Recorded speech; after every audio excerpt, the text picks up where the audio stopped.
Ағаюлар аң аулау үшін әрдайым теңіз мұзына тәуелді болған. Алайда қазір жаз бұрынғыдан ұзаққа созылып, мұздар жоғалуда. Соның салдарынан бұл жыртқыштар аштыққа ұшырады. Осындай қиын жағдайда тірі қалу үшін олар жаңа жолдар іздеуге мәжбүр. Гудзон шығанағының жағалауында кейбір ағаюлар өздері үшін бұрын соңды болмаған азық көзін тауып, оны аулаудың ереше тәсілін меңгерді. Алдымен олар қолайлы тасты таңдап, содан кейін шыдаммен күтеді. Толқынмен бірге жағалауға тағы бір солтүстік алыптары ақ дельфиндер келеді. Жағалауға жақын жерде олардың балалары мұхит жыртқыштарынан қауіпсіз болады. Бұл маңда 3000-нан астам ақ дельфиндер жиналған. Жас аюлар асығыс шешім қабылдап, бірден бас салып шабуылға көшеді. Ал тәжірибелі ересек аюлар сабырмен орайлы сәтті күтеді. Жыртқыш суға сүңгіп, құрбанның ең әлсіз тұсынан тістейді. Бұл бұрын соңды болмаған әрекетті ғалымдар Солтүстік Американың осы бір алыс түкпірінде ғана тіркеген. Тек соңғы жылдар ғана бұл шағым аю тобы суық жаз айларында аман қалудың осындай айла тәсіл жолын тапқан. Мен оркалардың, яғни өлтіруші киттердің ақылдылығы мен айлакерлігі жайлы айтқан болатынмын. Олар енді бізді одан сайын таңғалдырады. Бұл жолы деректі фильм түсірушілер олардың өркешті киттің баласына шабуыл жасауға арналған аса айлакер тактикасын таспаға түсірді. Қазір батыс Аустралияның жылы таяз жағалауында аналық кит пен оның баласы жүзіп жүр. Анасы оны жүзбе қанатының астына жасырып, оған тынысын ұстауды үйретеді. Алайда олар бұл қауіпсіз жерде ұзақ қала алмайды. Өйткені киттер Антарктика маңындағы азыққа бай, бірақ қауіпті аймақтарға жүзуге мәжбүр.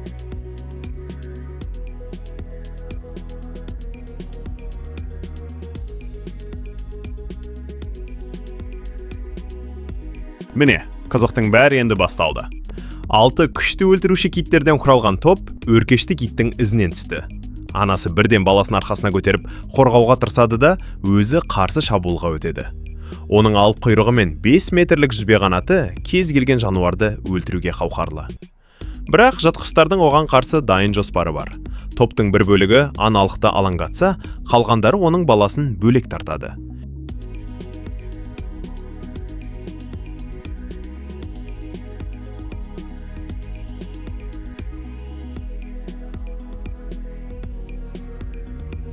Екеуін айырған соң, баласын су астына алып кетеді.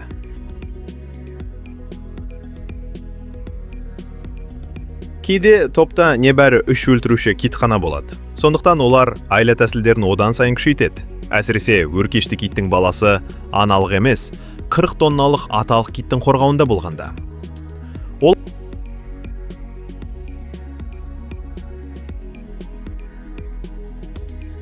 Олар алдымен өркешті киттің көзіне көрінеді де, алыстап кетіп қалады. Аталық өркешті кит жыртқыштардан құтылдық деп ойлап, төменге қарай сүңгиді. Сол сәтте әлгі жыртқыш дельфиндер қайта оралып, аталықтың үстінде жүзіп бара жатқан кішкентай китті ұрлайды. Ең таңғаларлық көрініс дәл осы жерде басталады. Жыртқыштар ересек өркешті киттің қимылын қайталап, бала китті шалғытады. Кішкентай өзін қорғаушылармен бірге жүзіп бара жатырмын деп елестетіп, қашуға тырыспайды. Ол өз еркімен тұзаққа түседі. Аталықтан біршама алыстаған соң, жыртқыштар бала китті жейді. Бар мақсат киттің тілі ғана қызықтырады.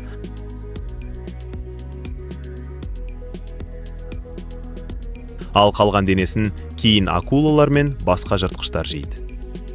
Көшіп қону кезінде өлтіруші киттер тобы осылай алып киттердің балаларын ұрлайды. Міне, жоғары интеллекті бар жыртқышқа кезіксен, соңы осындай болады. Бұл цикада аналығы. Ұрпақтары өсімдіктің шырынын сорып жатқанда, оларды қорғап тұрады. Бұл жерге түрлі жыртқыштар, соның ішінде құмырсқалар да келеді. Анасы ұсақ топтағы құмырсқаларды оңай қақтастай алады, бірақ бәрімен бірдей күресу оңай емес. Міне, ірі жыртқыш пайда болды. Оның аузы өткір, ал алдыңғы аяқтары икемді. Ол цикаданың бүкіл ұрпағын бірден құртып жіберуге қабілетті. Осы сәтте аналыққа жоғарыдағы достарының көмегі керек болады. Көп күттірмей, аралар көмекке ұшып келеді. Олар өте агрессивті. Нәтижесінде миссия сәтті аяқталады. Цикада аналығының ұрпағы аман. Бірақ аралар цикаданы жайдан жай қорғап жүрген жоқ. Егер цикаданың арқасын түртсең, ол тәтті сұйықтық бөледі. Бұл балшырын қорғаған үшін төленетін сый. Табиғатта бұндай құбылысты симбиоз деп атайды. Бұл оңтүстік Американың теңіз арыстандары аңға шықты. Алайда анчоус балықтарын тобын олардан бұрын басқа аңшылар, яғни адамдар байқап қойған. Таяз суға ұзындығы шамамен 1 шақырымға жететін ау жайылды. Осылайша 1-1 миллионнан аса балық аулауға болады. Бірақ теңіз арыстандары аш қалмайды. Олар аудағы саңылауларды тауып, артық жұмсамай дайын асқа қол жеткізеді. Уақыт өте келе ол жерде теңіз арыстандары көбейе түседі. Олар аудың екі жағына тізіліп, оның тартылуын күтеді. Қозғалыстан қорыққан анчоус балықтары жан-жаққа бытырай қашады. Теңіз арыстандарына да керек осы. Бұл аң аулау тәсілі соншалықты тиімді, жергілікті теңіз арыстандары өздерінің табиғи аңшылық әдістерін жоғалтуда. Қазірдің өзінде мыңдаған теңіз арыстаны дәл осылай қоректенуді жөн көреді. Тіпті ұрпақтарында осыған үйретуде. Тор толық тартылар алдында балықшылар ескерту белгісін береді. Бұл уақыттың аяқталғанын білдіреді. Сол сәтте теңіз арыстандары жаппай ау ішінен секіріп шығуға тырысады. Бірақ абыр-сабырда бәрі бірде құтыла бермейді. Ауда қалып қойған теңіз арыстандары тұншығып қалу қаупіне ұшырайды.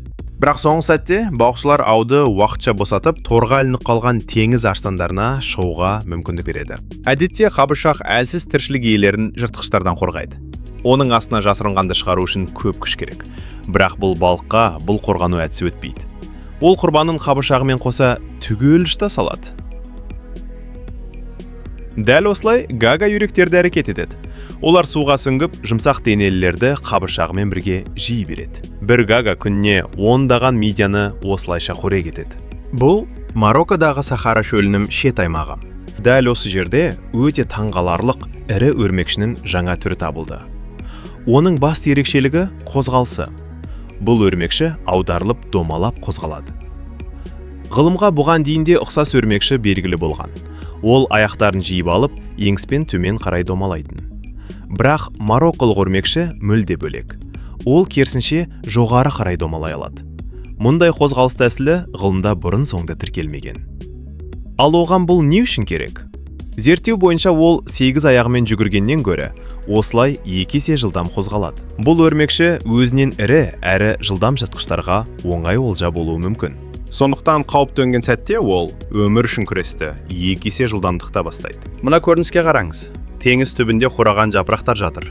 Бірақ мұқият қарасаңыз, олардың жапырақ емес екенін аңғаруға болады. Бұл жапыраққа ұқсап жасырынатын балықтар. Олар ағыспен бірге бір жақтан екінші жаққа тербеліп, нағыз жапырақтай қимылдайды. Ал мына крабтар қорғану үшін үстіне теңіз өсімдіктерін іліп алады. Кейбірі үстіне тіпті теңіз кірпілерін отырғызып, оның тікендерінің арқасында қорғанады.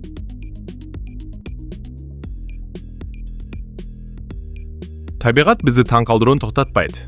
Бұл жолы біздің басты кейіпкеріміз қармақшы балық. Теңіз түбінде жарық аз болғандықтан, еркек қармақшы балық иіс арқылы ұрғашысын іздейді. Ол тапқан кезде ұрғашының денесінен тістеп, оған жабысып алады. Содан кейін еркектің денесі баяу ұрғашының денесімен бірігіп кетеді. Оның қан тамырлары ұрғашының қан айналымымен қосылады. Сөйтіп ол енді оның денесінің бір бөлігіне айналады. Нәтижесінде ұрғашының денесінде бірнеше еркек балықтар өмір сүре алады. Олар тек сперма өндіру үшін сақталады. Ұрғашы дайын болған сәтте сол денесінде жабысып тұрған еркектер арқылы ұрықтану жүреді.